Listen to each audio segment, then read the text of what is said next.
আজ বাড়িতে খেটে শাক রান্না হবে, মানে পাট শাক, এর থেকে বড় যেটা সেটা পাট শাক আর এটা খেটে শাক। আর এই যে দেখো আজকে আমাদের শাক বাছতে কে এসেছে। কে শাক বাছছে?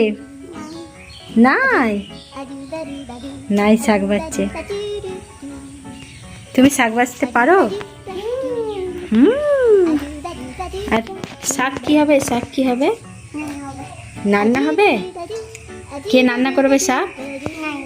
নাই করবে। আর কে করবে? আর কে খাবে শাক? বাবা খাবে। আর কে খাবে?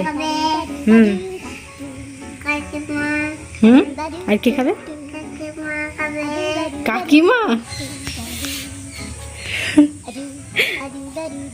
ঝাড়ছে, ঝেড়ে তারপরে আবার রাখছে, পোকা থাকলে পড়ে যাবে। পাকা বুড়ি। হাতে করে আবার ছিঁড়েও দিচ্ছে শাক। সুন্দর কাজ হচ্ছে, সুন্দর কাজ।